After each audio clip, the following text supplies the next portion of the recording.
ये बताता चलूं कि हुकूमत ने ट्रांसपेरेंसी इंटरनेशनल की रिपोर्ट को एकतरफा करार देकर, जानिबदाराना करार देकर मुस्तरद कर दिया है। इस हवाले से एक प्रेस रिलीज बता रही है कि हुकूमत ने ट्रांसपेरेंसी इंटरनेशनल की रिपोर्ट को एकतरफा करार देकर मुस्तरद कर दिया। ट्रांसपेरेंसी चैप्टर के सरबराह ने लीगी क़यादत को पजीराई बख्शी। इस रिपोर्ट पर महज कव्वाली ही की जा सकती है, ये कहना था मोहतरमा फिरदौस आशिक आवान साहिबा का। मज़ीद कहती हैं कि मियाँ साहब को परदेस गए काफ़ी वक्त हो गया, अभी तक उनकी प्लेटलेट्स काउंट की रिपोर्ट मंजर आम पर नहीं आई। रिपोर्ट पर बहस के बजाय प्लेटलेट्स रिपोर्ट का बताया जाए। शहजाद अकबर साहब मुआविन खुसूसी बराए एहतसाब कहते हैं कि पुराना फरसूदा निज़ाम करप्शन के ख़िलाफ़ इफ़ेक्टिवली फ़ालियत के साथ काम नहीं कर सकता। ये बताना ज़रूरी समझते हैं मौसूफ कि ट्रांसपेरेंसी इंटरनेशनल महज एक प्रेशर ग्रुप है जो अमली तौर पर काम नहीं करता। इससे पहले कि जब अपोजिशन में हुआ करते थे मेरे मोहतरम वज़ीर आज़म क्या कहा करते थे ट्रांसपेरेंसी इंटरनेशनल को, और किस तरह से हुकूमतों को दबाने का या उन पर दबाव बढ़ाने के लिए टैक्टिक्स का इस्तेमाल किया करते थे। इमरान साहब ज़रा दिखाइए वो साउंड बाइट भाई।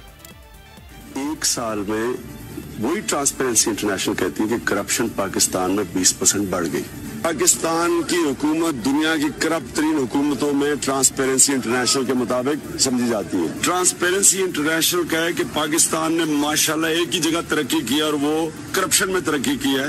तो फिर अवाम की खिदमत, अवाम जब करप्शन होती है तो अवाम करप्शन की कीमत महंगाई के जरिए देती है।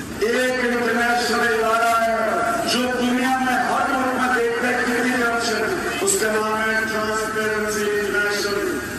उसके मुताबिक पिछले 4 साल में पाकिस्तान में जो करप्शन और टैक्स की चोरी हुई वो है। आपको ये बताता चलूं कि सरकारी तबलची सोशल मीडिया पर आहो-फुगां मचाने में पूरी तरह से जुट चुके हैं। एक मोहतरमा है अपने YouTube चैनल पर इमरान अहमद खान नियाजी साहब मोहतरम पाकिस्तान के वज़ीर आज़म और पाकिस्तान तहरीक इंसाफ की तर्जुमानी के फ़राइज़ कमा हुक्कू अदा करती हैं। लिखती हैं कि ट्रांसपेरेंसी इंटरनेशनल रिपोर्ट में पाकिस्तान के 3 दर्जे कम होने पर वो लोग भी दुखी हैं। चला दो यार। जो नवाज शरीफ जरदारी की करप्शन, अकामों, जाली अकाउंट्स का दिफा करते नहीं थकते।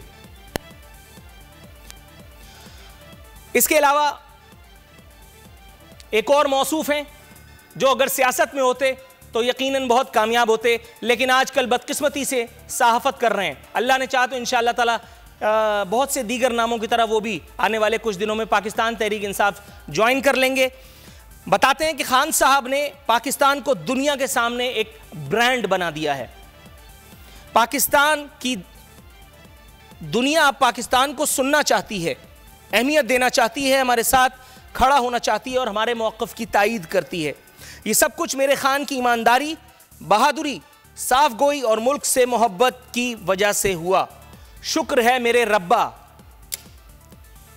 गोल हो जाएगा आपका डब्बा। इसी हिसाब से अगर आप करते रहे चापलूसी, खुशामद और अपने तौर, तो अल्लाह जानता है कि जिस तरह से वो चाचा मियाँ आपके साथ बैठ करके लोगों को पका रहे हैं, इंशाअल्लाह ताला जिस तरह से पीर नूरुल हक कादरी साहब को लोगों ने दौड़ाया था, जिस तरह से सूबे खैबर पख्तूनख्वा के सूबाई वज़ीर इत्तलात को लोगों ने उनको नजराने अकीदत पेश करने की एक कोशिश की थी, मेरी अल्लाह से दुआ ही है, बल्कि मुझे पता है कि एक दिन ऐसा आएगा जब लोग आपको स्टूडियो से उठा करके बाहर ले जाएंगे और आपके साथ वो करेंगे जो करना चाहिए। उस्मान डार साहब के बारे में बताता चलूं कि वो कह रहे हैं कि तमाम आलमी रहनुमाओं में वज़ीर आज़म इमरान खान ने अपने तशख़्ख़ुस से वाज़ेह जगह बना ली है। इमरान खान की ईमानदाराना और पुरअसर शख्सियत से पाकिस्तान का वक़ार बहाल हो रहा है। हुजूर, आप पहले आदमी नहीं हैं, नौकरी ने लोगों से बड़े बड़े तमाशे कराए हैं, आप तो सिर्फ ट्वीट कर रहे हैं। मोहतरमा जरताज गुल वज़ीर साहिबा, जिनको ऐसा लगता है कि पाकिस्तान का मौसम इमरान खान साहब की नेकी, ईमानदारी और उनकी जो है वो करिश्माती शख्सियत की मरून मिन्नत है, वो मज़ीद कहती हैं, बल्कि वो कहती हैं कि वज़ीर आज़म इमरान खान सादिक और अमीन है, कौम के पैसे का ज़िया नहीं होने देते और इसे कीमती अमानत समझते हैं। पिछले दौर की शाखर्चियों, बदउनवानियों का बोझ हम सब के कंधों पर है। मुश्किल वक्त ज़रूर है लेकिन हम उसे गुजार लेंगे। मुस्तकबिल रोशन है इंशाअल्लाह। बेहतरीन माशी पॉलिसियाँ लाई गई हैं।